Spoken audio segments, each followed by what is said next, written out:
tagtag iyo dagaal culus ayaa goorlow ka dhacay madaxtooyada Hirshabelle ee Beledweyne haddana hub ayaa la isku aruursanayaa waxaana la kala qaadayaa meydadka iyo dhaawacyada sheergareeya warkan oo dadka gaarsiiya warbixintan degdega ah ee Qaran News waxaan ku soo koobaynaa dagaal ka dhacay magaalada Beledweyne Cali Guudlaabe oo weerar lagu qaaday san baloolisha iyo murashaxiin kale oo dagaal diyaar u ah Amiin Jeyso oo ciidamo la galay magaalada dabageed oo yaaban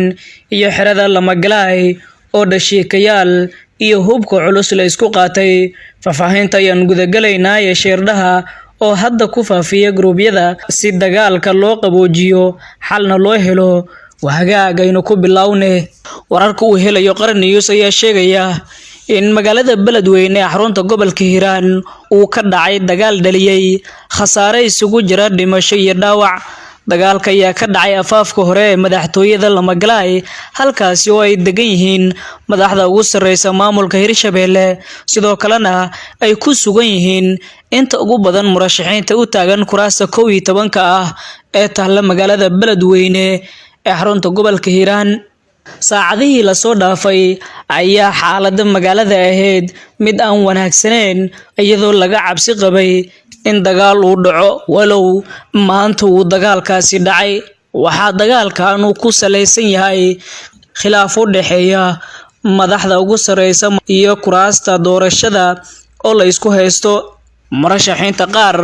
ayaa la xaqiijiyay in loo xiray kuraas halka qabaa'ilada qaar ee halkaasi ku dhaqan ay arintaasi ka soo horjeesteen iyadoo hubka ay qaateen isla markaana dagaalka uu sidaasi ku bilowday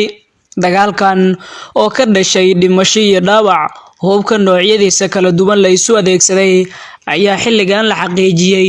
inuu joogsaday waxaa sidoo kale la xusay in lagu howlan yahay in meydadka la kala qaato sidoo kalena halka laga qaado dadka ay dhaawacyada soo gaareen si loo dabiibo waxaa kol hore la xaqiijiyay in Yuusuf Dabageed madaxweyne ku-xigeenka maamulka Hirshabelle uu doonayo in kuraasta qaar uu u xiro murashaxiin halka hogaamiyaha maamulkaasina Cali Guudlaabe Xuseen uu doonayo in kuraasta laga dhigo kuwa furan oo murashaxiinta ay ku wada tartamaan midaan ayaa la xaqiijiyay in la isku fahmi waayay ugu dambeynna ay magaalada dagaal gashay isla markaana hubka la isku qaatay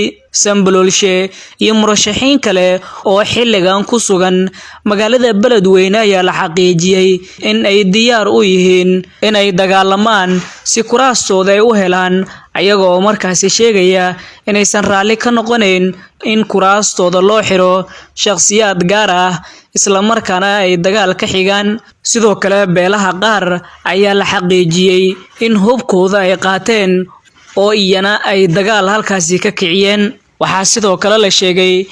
in ciidamada ammaanka ee ku sugan magaalada Beledweyne iyo maleeshiya beeleed ka careysan in shakhsi loo xiro kuraasta qaar uu halkaasi dagaal ku dhaxmaray maleeshiyaadka ciidamada ammaanka kula dagaalamay magaalada Beledweyne ayaa soo galay gudaha magaalada dhawaan iyaga oo warbaahinta la hadlay waxayna sheegeen inay dagaal ka xigaan in kuraastooda shakhsiyaad loo xiro taasi oo ugu dambeyn sababtay in jawiga magaalada uu isbedelo xogihii ugu dambeeyay aynu helayna ayaa sheegaya in xaaladda xilligan ay degtay isla markaana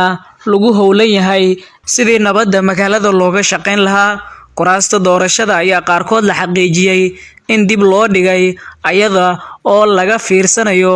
cawaaqib xumo halkaasi ka dhalata wahagaag daawadayaal waad ku mahadsantihiin daawashadiina cudon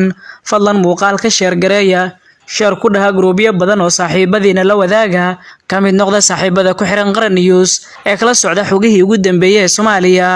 iyo guud ahaan caalamka nabadgelyo